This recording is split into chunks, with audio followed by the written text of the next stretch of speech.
Bonjour, je m'appelle Guy Coderre, je suis enseignant au Centre national de formation en traitement de l'eau depuis 20 ans. Auparavant, j'avais été opérateur dans des usines d'eau, j'ai aussi été surintendant de station.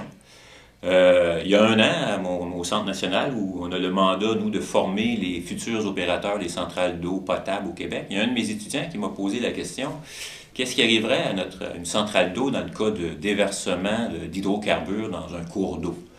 Bon, à cette première question-là, la réponse était facile. On ferme les prises d'eau. Lorsqu'il y a une contamination par des hydrocarbures, que ce soit même des traces, nos usines ne sont pas en mesure de traiter d'une quelconque façon les hydrocarbures, donc on ferme la station d'eau le temps que le produit se dissipe. C'est la deuxième question qui a suivi, c'est qu'est-ce qu'on fait si ça dure des jours, la contamination des semaines? Là, je lui ai dit, on aurait un gros problème, mais avant de te répondre comme il faut, davantage, je vais étudier la question. Et puis donc, suite à ces interrogations-là, je me suis investi pour le BAP, pour le Bureau de l'audience publique de l'environnement, pour le projet Énergie S. Et on en a tiré plusieurs conclusions, à savoir que pour les stations du Grand Montréal, il y a 26 stations de purification de l'eau autour du Grand Montréal. 23 de ces stations-là n'ont aucune source d'eau alternative. Si l'eau qu'ils prélèvent du fleuve, de la rivière des Prairies ou de la rivière des Mille-Îles est contaminée par des hydrocarbures, ils devront stopper leur prise d'eau.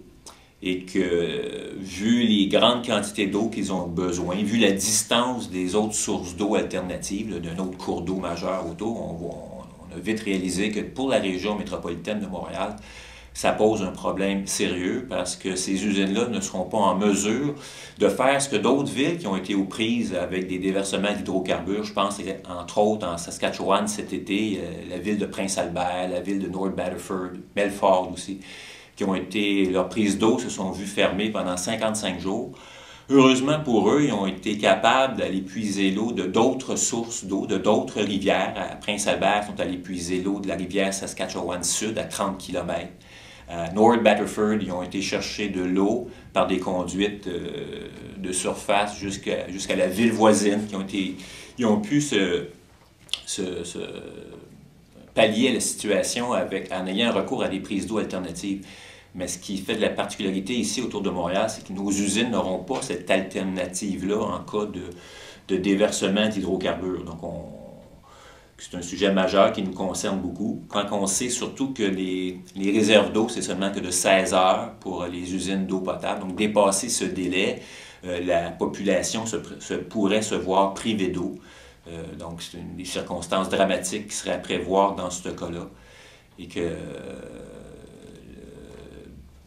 en conséquence de tout ça, le personnel enseignant du Centre national s'est prononcé fermement contre le projet Énergie S, du fait des risques que ça pose pour l'environnement. On le sait, ça serait le plus gros oléoduc d'Amérique, le plus long d'Amérique, qui transporterait aussi le produit le plus toxique. On parle que la majorité du pétrole qui véhiculerait à travers l'oléoduc, ce serait du bitume dilué, qui pose un problème encore supplémentaire au niveau des prises d'eau, à savoir que suite à un déversement, la partie solvant qu'ils doivent rajouter pour diluer suffisamment le bitume pour être en mesure de le pomper, cette partie-là de solvant s'évapore et puis là, le bitume cale au fond, percole dans la couche d'eau, ça amène plus de contaminants et même une contamination pour des prises d'eau profondes.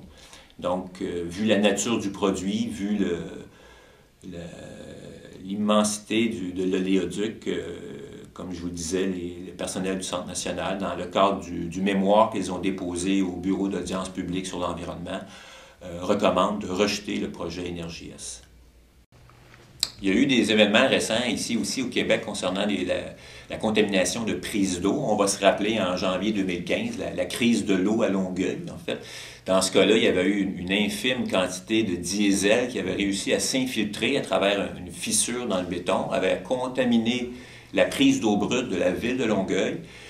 Le résidu a traversé toutes les étapes de traitement de l'usine, la décantation, la filtration, la désinfection, en passant inaperçu.